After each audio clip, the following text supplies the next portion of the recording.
Oh, I didn't see you there. I was just catching up on some light reading here. Just don't mind that.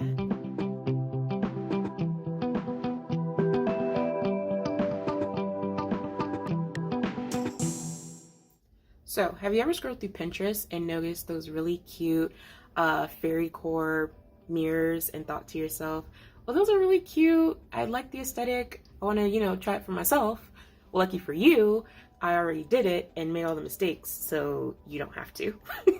No, I'm kidding. Okay. All jokes aside, I did make a few mistakes. But all jokes aside, I'm here to show you guys how to make your very own fairy core mirror. So if you're not super crafty or, aren't familiar with making things yourself with hot glue guns or different types of material and different crafts, it's totally fine.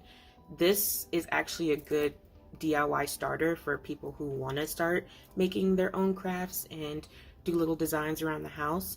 It's really, really simple and you don't really need too much to actually get started. It was actually pretty easy. Depends on the mirror you're using. You may need more or you may not need too much of the items that I used.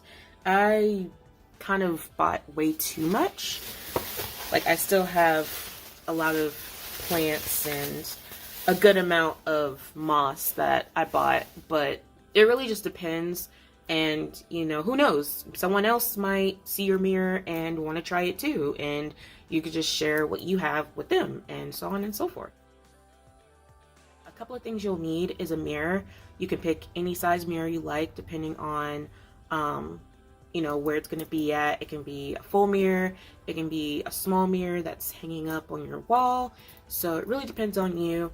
Another thing you're going to need is a hot glue gun and a good amount of hot glue gun sticks.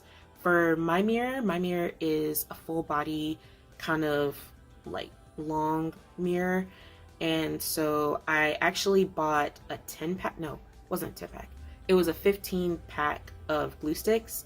And the first time I started gluing everything onto it, I used the entire pack and didn't even completely cover my entire mirror, so I definitely had to get more. So depending on how big your mirror is, you'll definitely need to be mindful of how much glue sticks you're buying. Another thing you're gonna need is plants. Now for this one, you don't need real plants for obvious reasons. You could just use fake plants from either Michael's or Dollar Tree, and I kind of went both routes. I went to Dollar Tree and Dollar General for my flowers, vines, and those things. And then for my moss, I went to Michael's. Michael's has a big variety of them. So it's like a really big extra large bag that I bought, smaller bag, and then like the tiny bags of the moss. But what I did was I bought the more dark hunter green moss and purchased a smaller bag with light green moss, and I took those two and kind of like mixed them together in my hands and kind of formed them together so it can be like a morphing of the two colors, so that way it looks like they're growing together.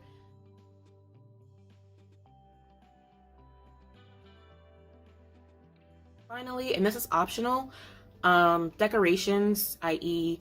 mushrooms, fairies, you can add little pellets like rock pellets. This is basically pre-optional. First, you want to lay out a blanket.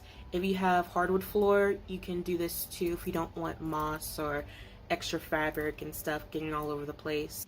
I placed a big blanket underneath it, and it basically caught all the extra moss that fell off the mirror as I was gluing it.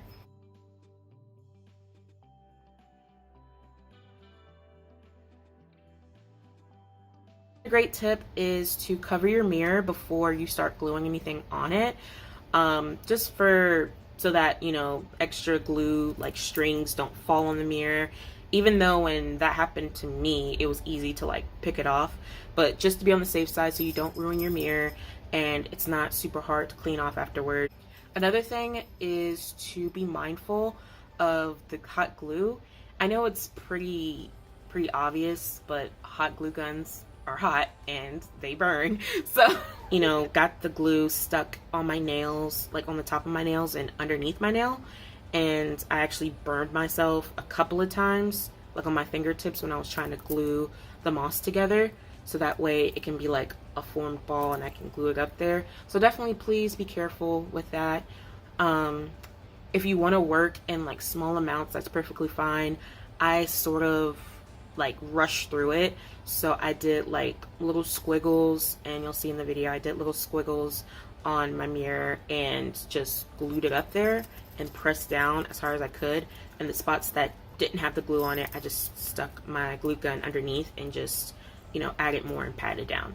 And also when you're patting down the moss or your plants or whatever you're adding to your mirror, please be mindful that the hot glue gun, even though you're pressing it up against something, you can still feel the heat, and sometimes it'll like thin itself out and you'll still, you know, get burnt or like feel the heat. So just be mindful. Pets, if you have pets, I didn't really have a problem. She more just was curious what I was doing, and she kind of like laid underneath my mirror, and she kind of rolled around in the moss. So definitely it's not pet friendly, especially around hot glue. So I would suggest doing this somewhere away from your pets and obviously away from children, just so that no one gets hurt. It's, you know, moss is not getting all over the place or dragging all over the place, just so it can stay in one confined area. So this is the final look of my mirror. It actually came out way better than I imagined and adds a nice balance of fairy lore into my bedroom as well. Thank you guys so much for watching. If you like this video, please hit the like and subscribe button, and I'll see you guys later. Bye!